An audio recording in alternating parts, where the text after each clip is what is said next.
দরকার হলে আমিও সুপ্রিম কোর্টে গিয়ে মানুষের হয়ে আমি প্লিড করব, আমি মানুষের হয়ে কথা বলবো। আমি নট অ্যাজ এ লয়ার যাব, আমি লয়ার আছি। এসআইআর নিয়ে শুরু থেকেই সরব মুখ্যমন্ত্রী মমতা বন্দ্যোপাধ্যায়। বিরোধিতার সুর সপ্তমী তুলে একের পর এক চিঠি পাঠিয়েছেন মুখ্য নির্বাচন কমিশনারকে।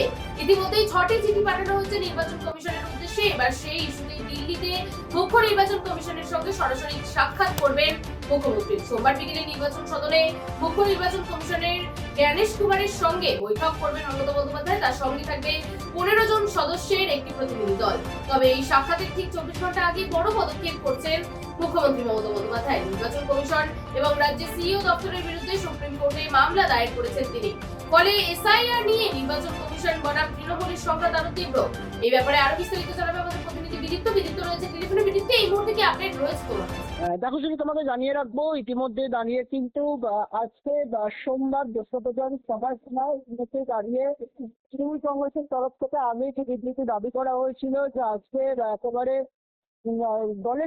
দলের একেবারে সর্বভারতীয় সাধারণ সম্পাদক এবং সেই সঙ্গে সঙ্গে ডায়মন্ড হারবারের সাংসদ অভিষেক বন্দ্যোপাধ্যায় এবং সেই সঙ্গে সঙ্গে দলের জননেত্রী মুখ্যমন্ত্রী মমতা বন্দ্যোপাধ্যায়, এই দুই মহান ব্যক্তিত্ববান ব্যক্তি শাসক দলের তরফ থেকে তারা কিন্তু দিল্লির জাতীয় নির্বাচন কমিশনের আধিকারিক সেই দপ্তরে তারা পৌঁছে যাবেন এবং জ্ঞানেশ কুমারের সঙ্গে সরাসরি কথা বলবেন।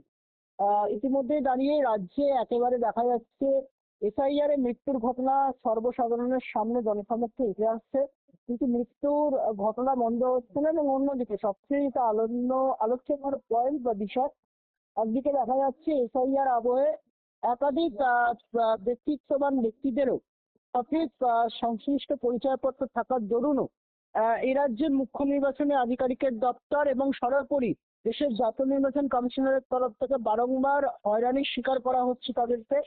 মালদা থেকে শুরু করে একেবারে উত্তরবঙ্গের কোচবিহার থেকে শুরু করে সেই সঙ্গে সঙ্গে উত্তর 24 পরগনার দত্তপুকুর কিংবা ব্যারাকপুর থেকে শুরু করে সর্বত্র জায়গায় একই ছবি।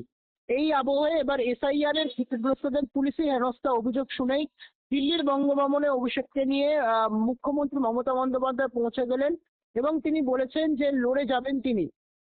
সেই ঘটনা, পশ্চিমবঙ্গ থেকে নিয়ে যাওয়া এসআইআর এর ফলে মৃতদের পরিজনদের দিল্লির বঙ্গভবনের হেনস্থার অভিযোগে গর্জে উঠলেন মুখ্যমন্ত্রী মমতা বন্দ্যোপাধ্যায়। রাতেই পোশাক না ছেড়েই অভিষেক বন্দ্যোপাধ্যায়কে নিয়ে তিনি বঙ্গভবনে পৌঁছে যান। পশ্চিমবঙ্গ থেকে নিয়ে যাওয়া এসআইআর এর কারণে ক্ষতিগ্রস্তদের পরিজনদের দিল্লির বঙ্গভবনে হেনস্থার অভিযোগে গর্জে উঠলেন মুখ্যমন্ত্রী এবং সেই সঙ্গে অমিত শাহ পুলিশের বিরুদ্ধেও তোপ দেখেছেন এদিন মুখ্যমন্ত্রী মমতা বন্দ্যোপাধ্যায়। মমতা বন্দ্যোপাধ্যায় জানিয়েছেন হেনস্থার খবর পেয়ে রাতের পোশাক না ছেড়েই বেরিয়ে পড়েছেন তিনি। একেবারে বিদিত্য, সঙ্গে থেকে আবার পরবর্তী সময় আসছি তোমার কাছে। মুখ্য নির্বাচন কমিশনারকে পাঠানো চিঠিতে মমতা বন্দ্যোপাধ্যায় অভিযোগ করেছেন যে পশ্চিমবঙ্গে নজিরবিহীনভাবে প্রায় 8100 মাইক্রো অবজারভারকে নিয়োগ করেছেন নির্বাচন কমিশন। মুখ্যমন্ত্রী আরো দাবি করেছেন পর্যাপ্ত প্রশিক্ষণ ও নির্দিষ্ট আইন তৈরি না করেই এই নিয়োগ করা হয়েছে, যা সম্পূর্ণভাবে বেআইনি।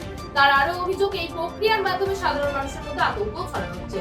এসআইআর ইস্যুতে মুখ্যমন্ত্রী আরো বিস্ফোরক দাবি করেছেন। তার কথায়, গত কয়েক মাসে এসআইআর সংক্রান্ত আতঙ্কের জেরে রাজ্যের বিভিন্ন প্রান্তে 110 জনেরও বেশি মানুষের মৃত্যু হয়েছে, কোথাও আত্মহত্যার অভিযোগও উঠেছে।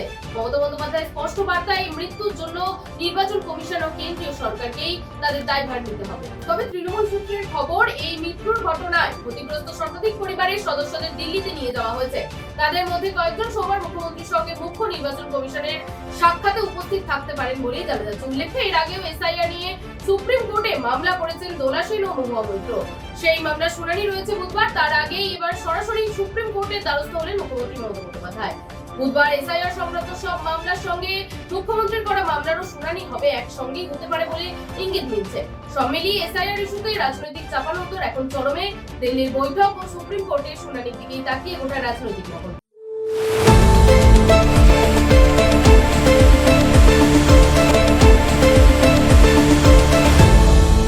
আপনারা দেখছেন এই বেলা বাংলা, শিরোনামে সবার আগে।